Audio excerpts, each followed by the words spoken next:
अस्सलाम वालेकुम everyone, welcome to शहरबानोज़ podcast. आज बात करेंगे हम मशरिक़ वस्ता की सूरत हाल पर। ईरान, अमेरिका और इसराइल इस वक्त जंग के दहाने पर है। क्या सूरत हाल होने जा रही है, कहाँ तक मामला पहुँचे हैं। हमारे साथ हमारी गेस्ट मौजूद हैं, डॉक्टर शाज़िया अनवर चीमा साहबा, जो कि पहले भी मौजूद थी और आप लोगों की जानिब से बहुत से कमेंट्स आए कि कितना खूबसूरत तज़िया करती हैं ये खातून। तो वेलकम करते हैं डॉक्टर साहिबा, कैसी हैं आप। और सबसे अहम सवाल मैं पहले ही आपको थ्रो कर देती हूँ कि कल ये खबर आई है कि आयतुल्लाह मुज्तबा खामनई साहब की जानिब से अपनी आवाम के लिए एक पैगाम नशर किया गया, जो बेसिकली कहा तो आवाम के लिए गया लेकिन वो था वाशिंगटन के लिए, जिसमें 3 बातें उन्होंने बड़ी वाज़ेह की। उन्होंने कहा कि सबसे पहले अमेरिका जो है वो अपने तमाम अड्डे जो हैं वो मिडल ईस्ट से उठाए। दूसरा, उन्होंने ये कहा कि जितनी ईरान पर सैंक्शंस हैं उसको ख़त्म किया जाए, और वरना आबनाए हुर्मुज़ को मुकम्मल तौर पर बंद कर दिया जाएगा। अभी मुकम्मल तौर पर बंद नहीं है। तीसरा जो सबसे अहम पॉइंट था, जिस पर सब लोग तबसरा कर रहे हैं और हम चाहेंगे आप भी उस पर तबसरा करें, वो ये है कि ईरान, अगर ये सब कुछ नहीं किया गया तो ईरान जो है वो अपने न्यूक्स को डिप्लॉय करेगा। यानी उन्होंने ये नहीं कहा कि ईरान इस पर काम करेगा, ईरान न्यूक्लियर काम स्टार्ट करेगा या ईरान इसको बनाएगा। उन्होंने कहा डिप्लॉय करेगा। जो डिप्लॉय का वर्ड है, ये इंतहाई तशवीश की लहर जो है ये वाशिंगटन के लिए और हम देख रहे हैं इजराइल के लिए, कि इसका मतलब है कि उनके पास फिर न्यूक्लियर मौजूद है। 2 सूरतें हो सकती हैं, या तो वो इस पर काम कर सकते हैं या फिर वो ऑलरेडी कर चुके हैं और उनके पास ये मौजूद है। और एक अहम बात जो मैंने इसमें मिस कर दी है, उन्होंने कहा है कि अगर आप ये तमाम चीज़ें नहीं मानेंगे तो ईरान, रशिया और चाइना को ईरान के अंदर बेसिस बनाने देगा। कितना अहम समझती हैं आप इस तमाम मैसेज को? सबसे पहले आपका बहुत शुक्रिया बुलाने का, आपका वक़्त देने का। अ, ये जो बयान है, ये इसमें जितनी भी बातें शहरबानो की गई हैं, इन पे ऑलरेडी काम हो रहा है। हुँ, और ये इनमें से कोई बात भी हवा में नहीं है। ठीक है। जहाँ तक उनका न्यूक्लियर प्रोग्राम जो है उसको वेपनाइज़ करने का है, तो अमेरिका की एक यूनिवर्सिटी के प्रोफ़ेसर हैं न्यूक्लियर एनर्जी के, स्पेशलिस्ट हैं। उन्होंने बड़ी डिटेल से बताया हुआ है कि अगर 60% एनरिच्ड यूरेनियम है और जिस तरह की उनकी फैसिलिटी है यूरेनियम को एनरिच करने की और जो टेक्नोलॉजी वो यूज़ कर रहे हैं, और अगर अभी तक उन्होंने नहीं बनाया हुआ तो उनको सिर्फ़ 3 हफ़्ते चाहिए मैक्सिमम, हुँ, 6 से 7 न्यूक्लियर जो हैं वो वॉरहेड बनाने के लिए। तो अगर वो ये बात कर रहे हैं तो इसके ऑफ़ कोर्स दोनों पहलू निकलते हैं कि या तो वो ऑलरेडी काम कर रहे हैं या फिर ये कि वो 3 कर हफ्तों चुके के हैं। अंदर-अंदर ये कर लेंगे, तो हुँ, दोनों सूरतों में डिप्लॉय तो हो सकता है। और जहाँ तक बेसिस की बात है, तो इस पे तो ऑलरेडी काम हो रहा है। रशिया के साथ इन्होंने स्ट्रैटेजिक अपना पार्टनरशिप की थी 25 इयर्स की। उसमें रशिया ने इन्हें कहा था कि आप हमारे साथ सिक्योरिटी क्लॉज़ भी उसके साथ शामिल कर लें। हुँ, तो तब जो है वो ईरान ने शामिल नहीं की थी। चाइना ने इनसे कहा था कि आपकी हमारे साथ जो लॉन्ग टर्म स्ट्रैटेजिक पार्टनरशिप है, उसके अंदर भी सिक्योरिटी का अम्ब्रेला शामिल कर लें। ईरान ने कहा था नहीं। उसका एक सबसे बड़ा मसला ये है कि ईरानी जो हैं, एक सिविलाइज़ेशनल स्टेट होने की वजह से उनका ये ख़्याल है कि हम अपने लिए काफ़ी हैं। हमने इतने हज़ारों सालों में बहुत से तूफ़ान देखे हैं, बहुत हमले देखे हैं, हमने अपनी लाइब्रेरीज़ को जलते हुए, शहरों को बर्बाद होते हुए देखा है, एम्पायर्स देखी हैं, हुकूमतें बदलती हुई देखी हैं। तो ऐसी कौन-सी नई चीज़ आ गई है और ऐसा कौन-सा ये चंगेज़ खान या हलाकू खान से ज़्यादा कोई खौफ़नाक चीज़ मंगोलों से आ गई है, जिसका हम मुकाबला नहीं कर सकते। ये बिल्कुल। हुब्रिस भी हो सकती है, ये गलत डिसीजन भी हो सकता है, और पुतिन हुँ, ने तो कहा भी कि ईरानी बड़े मुश्किल हैं, they are very difficult to handle, कि लेकिन उनका ये सेल्फ रिलायंस ही है। अब अगर ये इंडिया दिया है तो इसका मतलब ये है कि ऑलरेडी जो टेबल पे प्रपोज़ल मौजूद हैं, वैसे तो इस पे बात ही नहीं एग्ज़ैक्टली। करता कि चाइना और रशिया के साथ उनके अगले 50-50 साल के स्ट्रैटेजिक मंसूबे हैं, जो कि मल्टी लेयर्ड हैं, तो उनमें एक-एक क्लॉज़ सिर्फ़ एंटर करने की ज़रूरत है। तो अगर आज ये जो मुज्तबा हुसैनी खामनई ये बात कर रहे हैं, तो इसका मतलब है कि वो ये बात सोच रहे हैं और फ्यूचर जो है वो इसकी तरफ जाएगा। और इसके डॉट को अगर आप कनेक्ट करें ट्रंप की रिसेंट कॉल जो उसने पुतिन को की है, 1 हुँ, घंटा बात की है, जिस पे जो रशियन कम्युनिके सामने आया है, उस पे उन्होंने कैटेगोरिकली लिखा है कि ट्रंप ने इनिशिएट की थी और ट्रंप ने बात करना चाहिए थी। और बात उसने क्या की है कि उसे कोई ऑफ रैंप चाहिए। और सुनने में ये हुँ, आ रहा है कि रशिया ने कहा है कि ऑफ रैंप सीज़ फायर की सूरत में नहीं मिलेगा, कि आपको एक ब्रेक मिल जाए और आप फिर हथियारों से लैस होके आ जाएँ। ईरान जो है वो किसी सिक्योरिटी अम्ब्रेला के अंडर आएगा, और हुँ, वो सिक्योरिटी अम्ब्रेला रशिया का ही होगा, और वो ऐसा ही होगा कि attack on Iran will be translated into attack on Russia हुँ, और वाइस वर्सा। तो ये सारी चीज़ें ऑलरेडी हो रही होती हैं। ये बिल्कुल अमेरिकन्स नहीं हैं, कि जो मुंह में आएगा, जिसके जो मुंह में आएगा, वो जहां खड़ा होगा वो बयान देगा, उसके बाद बिल्कुल शर्मिंदा नहीं होगा, आगे चल पड़ेगा, फिर अपने ही बयान से अलग एक बयान देता चला जाएगा। ये जो बिल्कुल। लोग हैं, खासतौर पे हमारे ग्लोबल साउथ के, रशियंस हैं, चाइनीज हैं, ईरानियन हैं, हम खुद हैं, हम जो बात करते हैं उसका वो मतलब होता है, और हमारे यहाँ लफ्जों की कीमत अभी भी मौजूद है। और एग्जैक्टली। उन्होंने बहुत कैटेगोरिकली ये बता दिया कि ये जंग जो है वो डिसाइसिव, जो हमने लास्ट टाइम भी डिस्कस किया, कि हार भी डिसाइसिव होगी, जीत भी डिसाइसिव होगी, दरमियान में कोई कंप्रोमाइज नहीं होगा। और उसमें हमारा जो ईरान का ऑब्जेक्टिव है वो सरवाइव करना है, आपका ऑब्जेक्टिव है हमें बर्बाद करना। तो हमें बहुत इसके बारे में क्लैरिटी है कि आपका ऑब्जेक्टिव है कि आपने हमें बर्बाद करना है, और हमारा ऑब्जेक्टिव है कि हमने सरवाइव करना है। बाकी सारी बातें तो सरफेस लेवल पे हैं। और ये पैनिक जो है वो आपको व्हाइट हाउस में नजर आता है। ट्रंप हम्म। अब कहना शुरू हो गए हैं ओपनली कि इस जंग के अंदर मुझे जेरेड कुशनर ने, विटकॉफ ने और पीट हेग्सेट ने धकेला है, और हो सकता है कि he is thinking about throwing them out of the bus. और ये हम्म। वो बहुत आसानी से कर सकते हैं। तो ये एक आइडिया है, मुश्तबा हुसैनी खामनाई एक आइडिया है। अभी पहली दफा वो मंजर आम पे आके उन्होंने पब्लिकली बात की है, ऐसा ही। लेकिन जिस दिन उनके वालिद की शहादत होती है और फिर उसके जितने दिनों के बाद उनका ये चीज सामने आ जाती है कि ये अगले आयतुल्लाह होंगे, हम्म। तो आपने देखा कि लोगों ने कोई सवाल किया हो, लोग उस आइडिया के पीछे जो है वो इस तरह से उस चिंगारी के साथ जो है वो अपने इंतकाम की जो आग है उसको लेकर सड़कों पे निकले हुए हैं। हम्म। और ये वेस्ट को अगर अभी भी ये बात समझ में नहीं आ रही कि वो जमाने गए जब हम जैसे लोग बहुत ज्यादा देसी गोरे बनने में बड़े ख्वाहिशमंद होते थे। हमने एक पूरी नस्ल देखी हुई है, जी। मॉडर्न नाम की और वेस्टर्न।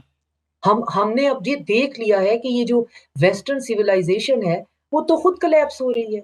एग्जैक्टली। टकर कार्लसन और कैंडस ओवन जैसे लोग अब खुद कह रहे हैं जी, रिलीजन को समझो, फैमिली इंस्टीट्यूशन की तरफ जाओ।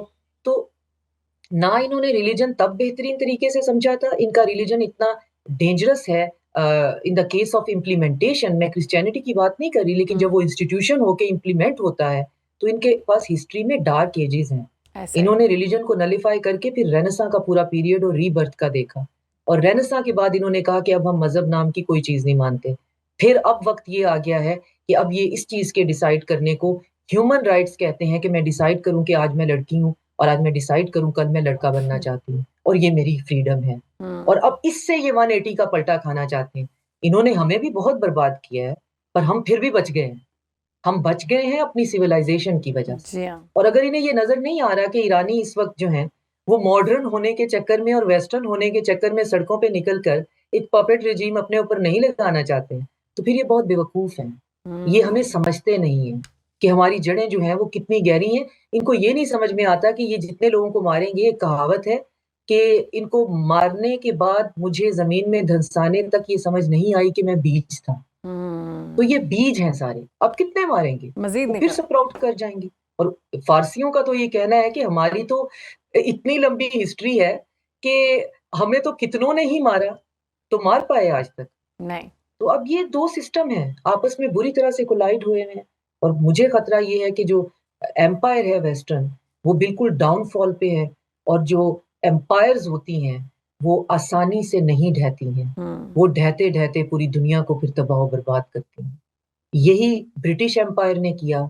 जब उसका डाउनफॉल आया तो वो क्या करके गए, अफ्रीका से लेकर एशिया तक फुट्टे से ऐसी ऐसी स्टेट्स बना के गए कि रिश्तेदार जो हैं आधे एक कंट्री में आए और आधे दूसरे में। अफ्रीका के अंदर ये आग जो है फ्रेंच ने ऐसी लगाई उनकी नेशन स्टेट्स बनाकर, आधा कबीला एक मुल्क में है, आधा दूसरे में है। जी हाँ। आज तक वो कल्चर ऑफ कॉन्फ्लिक्ट्स और कॉन्फ्लिक्टिंग कल्चर की एक फिजिकल मैनिफेस्टेशन बने हुए हैं। वो जाते जाते जितनी तबाही बर्बादी वो मचा सकते थे वो मचा के गए। इसराइल नाम का एक नासूर जो है, एक मिलेग्नेट कैंसर जो है वो बना के चले गए। हम्म। गल्फ के अंदर एक ऐसा इंफ्रास्ट्रक्चर बना के गए कि उनके ऑयल के को कमोडिफाई करने के लिए वहां पे अपने फुटप्रिंट्स इतने गहरे छोड़ गए कि वो आज 70 साल के बाद भी मुंह देख रहे हैं, उनका अपना कोई सिक्योरिटी आर्किटेक्ट ही नहीं है। हम्म। तो ये भी एम्पायर अगर तो गई, और यही डिसाइसिव मूवमेंट है, तो फिर तो बहुत ब्रूटली जाएगी। और अगर नहीं गई तो ये अगले 100 साल तक हमारे सर पे सवार है। तो बिल्कुल। ये बहुत डिसाइसिव होने वाला डॉक्टर है जो साहब, भी है। जब अगर हम हालिया 12-13 दिनों की जंग की बात करें तो ईरान ने तकरीबन अमेरिका और इजराइल का घमंड जो है उसको तोड़ कर रख दिया है, कमर तोड़ दी है। एक ऐसा मुल्क जिसकी प्रॉपर फ़ौज नहीं है, जिसकी इतनी डेवलप फ़ौज नहीं है, जिसके पास एयर फोर्स नहीं है, जिसके पास स्टैंडिंग आर्मी नहीं है, उसके बावजूद वो डट कर खड़ा रहा। एक कौम, अगर हम उनकी कौम की बातें हम सुनते थे कि कौम ऐसी होती है वैसी होती है, हमने अपनी नज़रों से ये देख लिया कि कौम कैसी होती है। ईरानी कौम ने जिस तरह से इस सारे मामले पे जिस तरह वो यकजा होकर खड़ी हुई है, आप क्या समझती हैं? अब दोनों तरफ से न्यूक्स की बातें हो रही हैं, तो ये ख़तरा जो है न्यूक्लियर चलने का, ये हो सकता है? और अगर ऐसा होता है तो फिर हम तीसरी जंगे अजीम की तरफ बढ़ जाएंगे? जो अमेरिका है उसका तो पहले भी तजर्बा है, वो तो इतने जी जी, केयरलेस हिरोशिमा और हैं, उनके तो नागासाकी में। बिल्कुल, उन्होंने तो ऑलरेडी ये किया हुआ है और उसको फिर उस दाग को धोया भी हुआ है और फिर जस्टिफाई भी करते हैं कि हमने जापान जो है उसको फंडामेंटली डी-रेडिकलाइज़ कर दिया। और हम्म। फंडामेंटली डी-रेडिकलाइज़ का क्या मतलब है कि ऐसे। उसके बाद जो फिर जापानी उभरे और बचे, वो हमेशा के लिए हमारे एलाय बन गए। ये बात हम्म। इन्होंने फ़लस्तीन के मामले में, गज़ा के मामले में भी बार-बार दोहराई है कि गज़ा को भी हम डी-रेडिकलाइज़ करना चाहते हैं फंडामेंटली। तो वेस्ट का तो ये उनकी तो हिस्ट्री है कि वो ये कर सकते हैं। लेकिन जो ईरान है अगर वो अपना न्यूक्लियर जो है वो हो जाता है, न्यूक्लियर वेपन बना लेता है, वो रीजन को स्टेबलाइज़ करेगा। चाहे ये हम्म। सुनने में जितना भी सिनिकल लगे, चाहे ये लगे कि कोई सेंसिबल बंदा जो है वो न्यूक्लियर प्रोलिफरेशन की बात भी कैसे कर सकता है। ऐसे मुझे ही। ये लगता है कि जो बर्बरियत और जो जंगल का कानून हम देख रहे हैं, उसमें जो जितना ताकतवर है उतना ही बचेगा। आप हम्म। नॉर्थ कोरिया पे तो अटैक नहीं करते, तो फिर आप ईरान पे भी ऐसे नहीं ही। करेंगे। और जो मुज्तबा ख़ामनेई हैं, जी। वो हमेशा अपने वालिद से इस बारे में उनकी बात होती थी और उनके हलकों में भी ये मशहूर है कि वो हमेशा कहा करते थे कि इस फ़तवा पे इज्तिहाद की ज़रूरत है। ज़रूरत है, इसको चेंज करना चाहिए। इसकी कहीं न कहीं कोई बात ज़रूर निकलती होगी, क्योंकि अब हमारी सर्वाइवल का, हमारी एक्ज़िस्टेंस का मसला है। हम्म। तो अगर ईरान पब्लिकली डिक्लेयर कर देता है और मीडिया को बुलाकर दिखा देता है और एक एक्सपेरिमेंट जो है कि हमने ये कर लिया है, हमारे पास हथियार मौजूद है, उससे पूरा रीजन स्टेबलाइज़ हो जाए। चाहे हम्म। ये किसी को सुनने में सही लगे या गलत। और मुझे उसमें फिर खामनेई साहब मसला का ये ये भी तो होगा कि बयान रशिया आया और चाइना। है, डॉक्टर साहब, उन्होंने कहा है कि जिन जो आपसे बात करना चाहते थे ट्रम्प के लिए बिलखसूस कहा गया है कि उनको तो आपने मार दिया है, मैं तो सिर्फ वेपन्स, हथियारों की ज़बान समझता हूँ। बिल्कुल, उनके बारे में मशहूर है उनके हलके में कि वो अपने वालिद से जो है वो उस ग्रुप में मुख्तलिफ है। शामिल थे क्योंकि आयतुल्लाह ख़ामेनी बहुत ज़्यादा लोगों को जोड़ने वाले थे। उन्होंने अपने इन 3 दहाइयों के टेन्योर में बहुत से जो है वो प्राइम मिनिस्टर देखे, कोई प्राइम मिनिस्टर ज़्यादा वेस्ट लीनवर्ड होते थे, कोई जो हैं वो ईस्ट की तरफ होते थे, रशिया से अपने ताल्लुकात बनाना चाहते थे। उन्होंने मल्टीपल किस्म के लोग देखे हैं और सबके दरमियान जो है वो मीडिएशन की है, मॉडरेशन की है, तो उनके बहुत करीब ऐसे लोग मौजूद थे। इवन अली लारीजानी जो हैं, वो भी हम्म। मुज्तबा जो है ख़ामेनी के हम-ख़याल हैं। उनका भी यही कहना है कि हमारी बचत जो है, क्योंकि आज अगर 4 लोग मिल भी जाएँ, सीज़-फायर करवा भी दें, तो ये सीज़-फायर कभी भी ठहरने वाली नहीं है। क्योंकि जो मंसूबा इसराइल बना लेता है और उस इसराइल में हमें ज़हन में रखना चाहिए कि इसराइल में भी फ्रंट पे पपेट होते हैं। जी हाँ। उसके पीछे वही लोग हैं, वही जो रॉथस्चाइल्ड बैंकर फैमिली और उनकी आगे से एक्सटेंशन है जिसे आप ग्लोबलिस्ट कैपिटलिस्ट एलीट कह सकते हैं, हम्म। जो कि पूरी दुनिया को चला रहे हैं, जिन्होंने इसराइल की जगह वहाँ पे बना दी और वो आज ये कह रहे हैं कि ये अमेरिका के लिए सुएज़ मोमेंट है। तो सुएज़ हम्म। कनाल में इन्होंने क्या किया था? रॉथस्चाइल्ड का जो चैप्टर था ब्रिटेन वाला, उस बैंकर ने सुएज़ कैनाल जो है वो लीज़ पे खरीद ली थी पैसे देके। हम्म। तो वरना वहाँ पे भी इनकी कोई वहाँ पे भी तो एक चोक पॉइंट है ना। जी तो हाँ। अब ये बात क्या कर रहे हैं कि अब भी कोई ऐसा ही जो दुनिया के ओलिगार्क हैं अपनी दौलत इकट्ठी करें और उस दौलत से अगर ईरान नहीं मानता बेचने के लिए स्ट्रेट ऑफ हॉर्मुज़ को, तो फिर हम्म। उससे इस तरह से हासिल कर ले, चाहे उसके बदले में ईरान जो है वो सफ़ाए हस्ती से मिटता है तो मिट जाए क्योंकि हम तो एप्स्टीन क्लास हैं ना। हम तो हम्म। हमारी तो मोरालिटी कोई है ही नहीं। ऐसा ही है। हम तो बाल वर्शिपर हैं। हमने तो इस दुनिया में एपोकलिप्स लेके आना है। तो हमें तो फ़र्क ही नहीं पड़ता। हम तो वो लोग हैं जो ये समझते हैं कि आप दुनिया में जितनी तबाही मचाएँगे, आपकी पावर उतनी कंसोलिडेट होगी। हम तो छोटे बच्चों का खून पी के ताकत लेने वाले लोग हैं। अब तो ये हम्म। कॉन्स्पिरेसी भी नहीं है। क्लियर हो अब चुका तो है। ये फैक्ट है। हम्म। तो इनसे आप ये उम्मीद करें कि अब ये नेतन्याहू भी किसी का मोहरा है, ट्रंप भी किसी का मोहरा है, और एग्जैक्टली। जो स्ट्रक्चर चल रहा है वो आपको एप्स्टीन फाइल्स में मिलता है। वो और उनकी नाम जो डोरे इन्होंने किसी और काँटा के हाथ में लगाकर, है। जिन नामों को इन्होंने बाहर नहीं आने दिया, वो आपको एप्स्टीन फाइल में मिलते हैं। और हम्म। वो, अगर ईरान इस वक़्त अपने आप को कंसोलिडेट नहीं करता, तो सीरिया को तोड़ने में इनको 20 साल लगे थे। ऐसा ही है। बशार अल असद 20 साल खड़ा रहा था कि मैंने अपनी सॉवरेनिटी पे कॉम्प्रोमाइज़ नहीं करना, लेकिन ये बहुत मज़े की बात है कि 20वें साल जब उसने आखिर ये सोचा कि मुझे गल्फ स्टेट्स के साथ जो है वो हाथ मिला लेना चाहिए, तो उनमें से मैं नाम नहीं लूँगी, एक गल्फ स्टेट ने उसे कहा कि तुम सिर्फ़ ईरान से अपने टाइज़ कट करो, हम्म। हम तुम्हारी बैक पे हैं, हम तुम्हें बचाने वाले हैं, हम सैंक्शंस को हटाते हैं, हम तुम्हें डिप्लोमैटिक आइसोलेशन से निकालते हैं। और जिस दिन उसने ये एग्रीमेंट किया और ईरान की तरफ से आहिस्ता-आहिस्ता से हटना शुरू हुआ, तो हम्म। बाकी जो हिस्ट्री है वो तो हमारे सामने है। तो एक तो बिल्कुल। ख़ैर हमारी कमरें हमेशा हमारे अपनों ने तोड़ी हैं, तो 20 साल लगे इनको बशार अल असद को ऊपर जो है हमले करते हुए, उसके बच्चे भूखे मारते हुए, उसके तेल के कुओं पे कब्ज़े किए हुए, लेकिन ये दीमक की तरह 20 साल में चार्ट ज़रूर गए।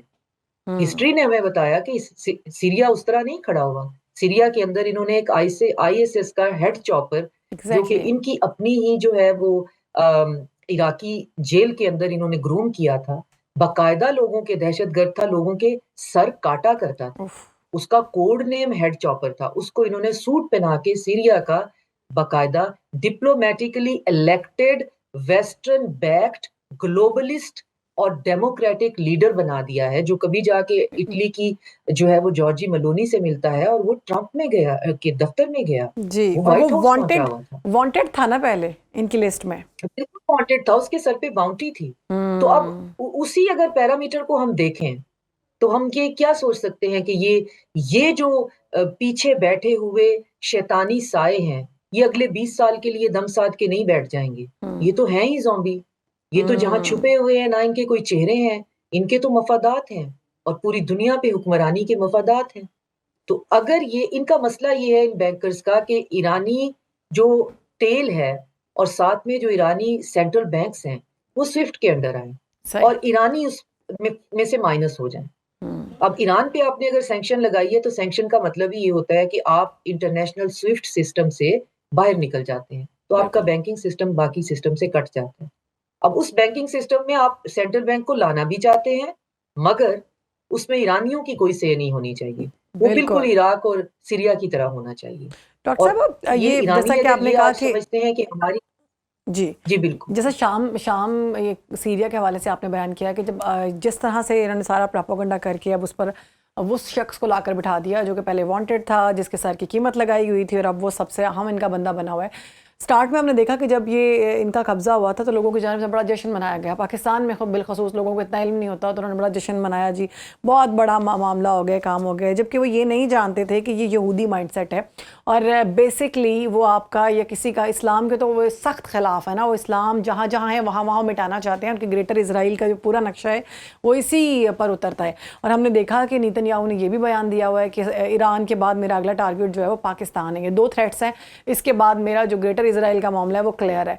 तो ये कितना हमें कि अभी भी जो लोग होश के नाखून नहीं ले रहे, जिनमें इस्लामी ममालिक भी हैं, यहाँ पाकिस्तान में बहुत सारा एक तबका है जो इस माइंडसेट के तहत चल रहा है कि नहीं नहीं बहुत अच्छा हो रहा है, ये एक मखसूस तबका है, अहले तशी तबका है, तो अच्छी बात है, अगर इन पर कब्जा होता है तो होता है। वो ये नहीं सोच रहे कि यहूदी आपको अहले तशी अहले सुन्नत नहीं मानते, वो आपको मुसलमान मानते हैं। और वो जब गोली मारते हैं तो वो ये नहीं देखते कि ये फलाने फ़िरके का, ये फलाने फ़िरके का, वो देखते हैं ये मुसलमान है। तो हमें एक होने की बिल्कुल, कितनी और ज़रूरत है। यही बात हमें समझने की है कि इन्होंने हमारे अंदर डिवीज़न इस तरह की कर दी हुई है कि हमें सेक्टेरियन बेसिस पे हम एक-दूसरे से नफ़रत करते रहें और ये कलेक्टिव बेसिस पे हमसे नफ़रत करते रहें। हम एग्जैक्टली। आपस में एक-दूसरे के साथ इस तरह से लड़ते रहें। बशार अल असद के बारे में जो प्रोपेगेंडा था, उसकी बेस ये थी जी, वो बड़ा ज़ालिम था। बिल्कुल। होगा ज़ालिम। वो जी अपने अपोनेंट्स जो हैं उनको उनके साथ बड़ा सख्त था। एक मुल्क जिसके अंदर अगर अकलौता एक तरफ जो है वो कॉर्न जो है वो उग सकती है, अगर गंदम उग सकती है, उस पे अमेरिका का कब्ज़ा है, उनके ज़रई इलाके पे। जहाँ तेल है, उस पे अमेरिका का कब्ज़ा है। जो बशार अल असद के कब्ज़े में है, वहाँ पे कलर रेवोल्यूशन एक-एक जगह पे आपने जो है उसके बीज बोए हुए हैं। उसके अपोनेंट्स आपकी माहाना तनख्वाह पे हैं और वो उसके बावजूद एक स्टेट को चला रहा है, तो उसे किसी न किसी आयरन हैंड से उस स्टेट को तो चलाना है, एक कलेक्टिव उसमें रखना ही है। तो वो जालिम होगा या नहीं होगा इस पे बहस नहीं करते, लेकिन वो उसके दौर में सीरिया जैसा था, वो अब से बहुत बेहतर बेहतर था। क्योंकि जैसे ही आपने शरा अल जुलानी या जो भी उसका नाम है, 3-4 उसके नाम है, आज तक जी किसी हाँ। को पता नहीं है उसका क्या असली नाम क्या है। तो उसने सबसे पहले क्या किया कि उसने सबसे पहले सीरिया की जो गोलान हाइट्स हैं वो दे दिए इसराइल को, और किसी ने उस पे चूं भी नहीं की। वो वेस्टर्न मीडिया उस पे बोला भी नहीं कि आप एक पूरे का पूरा आधे सूबे जितना इलाका जो है वो इसराइल उसको क्यों दे अपने रहे में हैं? जम कर चुका हुआ है, जो सीरिया की टेरिटरी थी। जी। अब गोलान हाइट्स के बाद जब लोगों ने बहस करनी शुरू की, क्योंकि गोलान जो है वो अरबिक में जुलान होता है, तो लोगों ने कहना शुरू किया कि तुम कैसे जुलानी हो, तुम तो उस इलाके के रहने वाले हो। आते ही सबसे पहले तुमने अपना एरिया दे दिया। इन इसराइलियों को जो है मुसलमान होकर ये जगह दे दिया। वो कितना मुसलमान है ये तो खैर बाद की बात है, लेकिन फिर उसने अपना नाम बदला। फिर अब उसने अपना नाम अलशरा कुछ और कर लिया, वो जुलानी नहीं लिखवाता अपने नाम के साथ। फिर उसने पूरा जो है वो फ्री हैंड दिया इसराइल को कि जितना सीरिया के अंदर जो मिलिट्री एडमिनिस्ट्रेटिव स्ट्रक्चर है उसको तबाह बर्बाद कर दे। सही। 3 दिन तक सीरिया के ऊपर रिलेंटलेस बमबारी होती रही, उसके मिलिट्री बेसिस पे, उसकी मिलिट्री इंस्टॉलेशन पे, उसके रडार सिस्टम पे, उसके जहाज़ों पे, उसके टारमैक्स पे, उसके कैंट्स पे, उसकी कैंटोनमेंट्स पे। 3 दिन तक। हराम है किसी वेस्टर्न मीडिया ने ये बताया भी हो कि ये मुल्क इसके बाद फंक्शनल कैसे रहेगा। इसका ना कोई आपने हवाई जहाज छोड़ा है, ना कोई बहरी जहाज छोड़ा है, ना कोई रडार सिस्टम छोड़ा है, और रिलेंटलेस बमबारी इसराइल की तरफ से हो रही है। ऐसा ही है। क्यों हो रही है? मसला तो था कि बशार अल असद एक जालिम हुक्मरान है, हमने एक आदिल और एक सालेह हुक्मरान वहां पे लाके लगाना है। एग्जैक्टली। जो आपने एक हेड चॉपर लोगों के लिए आदिल और अमन का सालेह बायस बना है।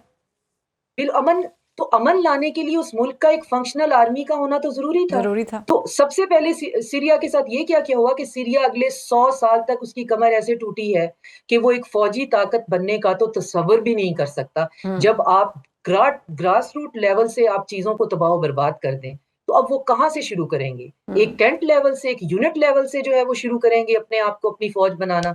यही वो पूरे का पूरा मसला जो है वो ईरान पे दोहराना चाहते हैं। ऐसा ही है। और ईरान पे बम्बार्डमेंट का अगर आप पैटर्न देखें, तो वो डिटो वही है जो उन्होंने सीरिया के लिए सीरिया यूज़ में किया किया। और जो गज़ा के लिए किया। और जब मैंने उसको देखा और समझा और जो उस पे बात हो रही है, तो आपके रोंगटे खड़े हो जाते हैं, आपको अपने इंसान होने पे शक लगता है।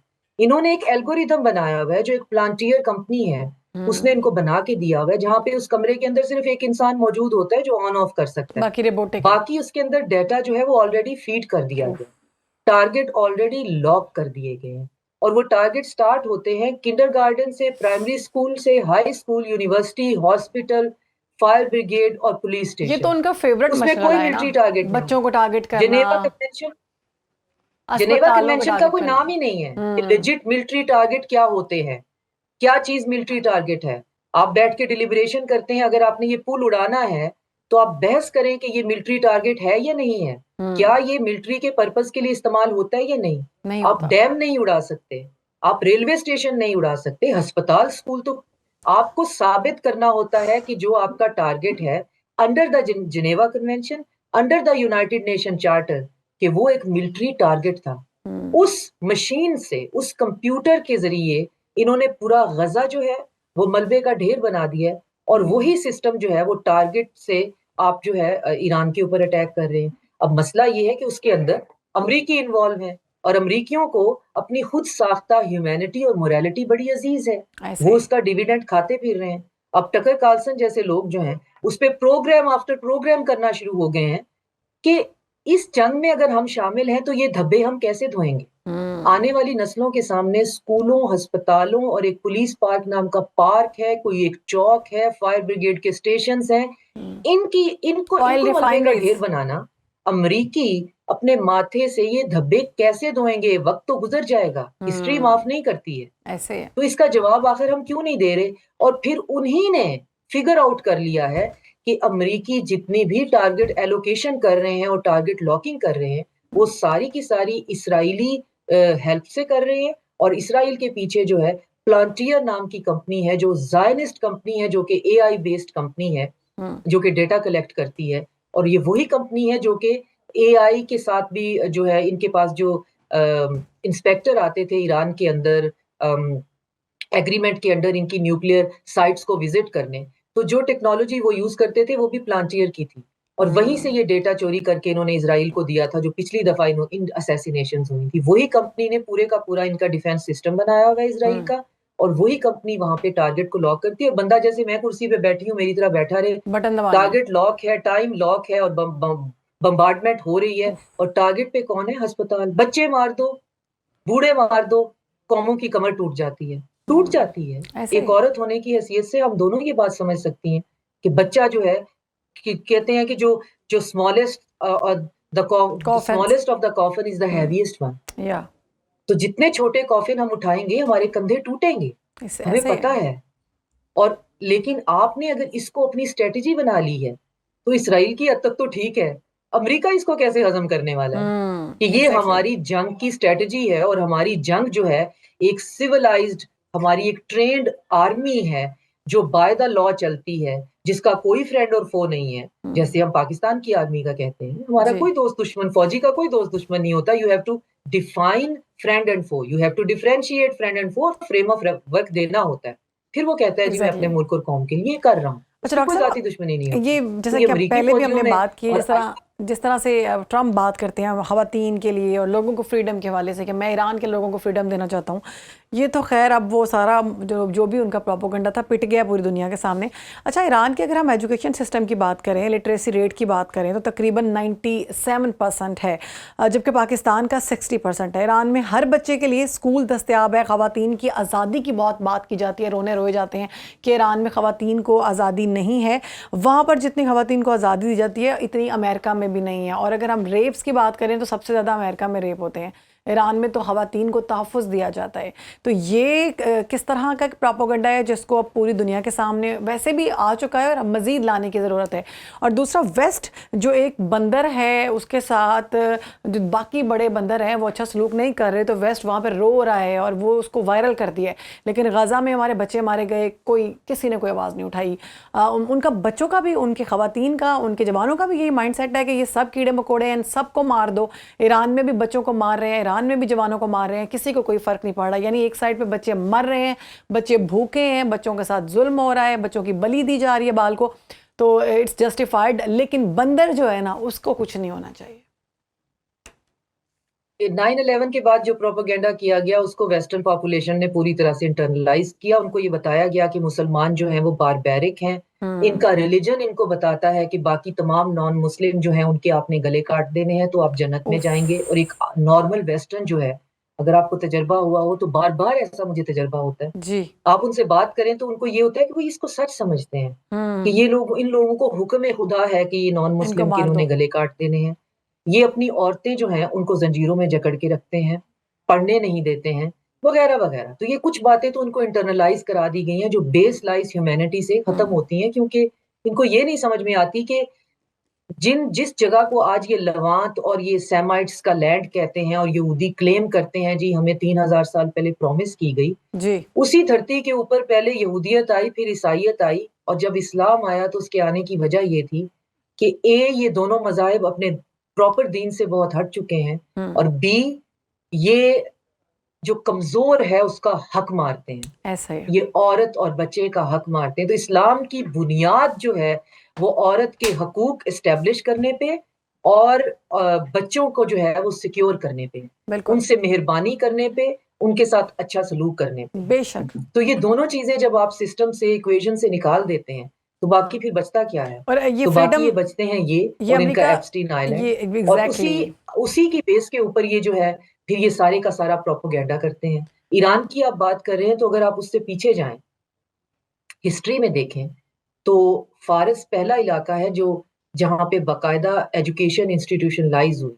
हम्म। फारस के अंदर जो यूनिवर्सिटियां थी, जिस वक्त मगरिब में यूनिवर्सिटी का कोई कॉन्सेप्ट ही नहीं था, तब बैठकर वहां पे लोग, जब अभी माइंड बॉडी की फिलोसॉफिकल डिबेट आई ही नहीं थी, अभी वेस्टर्न ने उसको स्टार्ट ही नहीं किया था, फारस के लोग जो हैं वो तो तब बैठकर ये डिस्कस कर रहे होते थे कि वहदतुल वजूद और वाजिबुल वजूद क्या है, ऐसा ही। जिस्म क्या है, रूह क्या है, खुदा क्या है।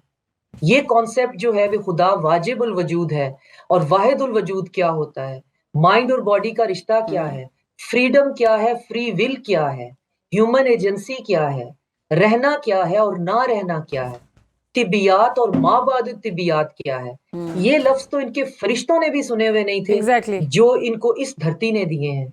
जब ये लाइब्रेरियां जो हैं, ये पूरे का पूरा इलाका जो इराक भी उसमें शामिल था, जब और ऑल जलाई इवन गई। सीरिया भी, तो जब दमिश्क, बगदाद और यहाँ पे हमारे तेहरान की और शिराज की यूनिवर्सिटियां जो हैं वो जलाई गई थी, तो ये तो इतनी पुरानी हिस्ट्री तो इनके अब्बा जी ने भी अपनी किताबों में नहीं पढ़ी होगी कि एग्जैक्टली। ये उस धरती से पंगा ले बैठे हैं, जिनकी मदरसे, जिनकी यूनिवर्सिटियां जलाई गई हैं, और जिनकी उस वक्त के टाइम पर भी, जिनकी अदालतों में काजी की सूरत में औरतें बैठ सकती थीं, वो लॉ और लीगल सिस्टम पढ़ती थी, इस्लामिक जूरिस्प्रूडेंस पढ़ती थी।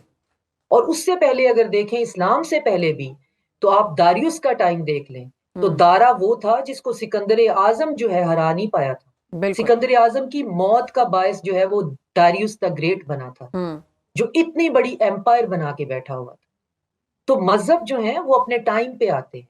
कलेक्टिव कॉन्शियसनेस और हमारा जो ओरल विजडम है वो नस्ल हा नस्ल चलता है, पीढ़ी दर पीढ़ी चलता है, मजहब उसमें जम हो जाता है। बिल्कुल ऐसे ही है। तो अगर आप इस्लाम को एक साइड पे रखें, इस्लाम ने तो अपने टाइम पे ही आना, एक टाइम पे आया था, तो उससे पहले भी इस इलाके का वजूद था, और बिल्कुल उससे ठीक है। पहले भी ये इलाके ने हजारों और फलसफी, हजारों सूफी, इन्होंने जो है अलहाज से लेकर मुल्ला सदरा तक कितने कितने फलसफी और सूफी पैदा किए हैं। आप उन जैसा एक फिक्रा आज भी नहीं लिख नहीं सकते लिख हैं। सकते हो डॉक्टर साहब। तो जब अब आप ये आयतुल्ला ब्रेक, खामनाई के बारे में इन्होंने बहुत ज़्यादा प्रोपेगेंडा किया कि वो ख़वातीन के हकूक़ जो हैं वो उनको नहीं देते, वो उनको पर्दा करने का कहते हैं, जो भी है। अगर हम उनके बयानात को सुने तो वो कहते हैं कि ख़ातून जो है वो फूल की तरह है, उसको फूल की तरह रखें, घर की मलका है, उसको इस तरह से उसको हक दें पूरे घर का, और उस पर सख्ती ना करें। उनके तमाम बयानात जो हैं वो ख़वातीन के हकूक़ पर थे। बहुत शुक्रिया, बहुत ज़बरदस्त तज्ज़िया किया गया आपकी जानिब से, और उम्मीद है कि आप सबको इस सारी इन्फॉर्मेशन के हवाले से मज़ीद इन्फॉर्मेशन मिलेगी। हम चाहेंगे कि मज़ीद जो भी सूरत हाल होती है उस हवाले से भी आपको अपडेट करेंगे। अपना ख्याल रखें। अल्लाह हाफ़िज़।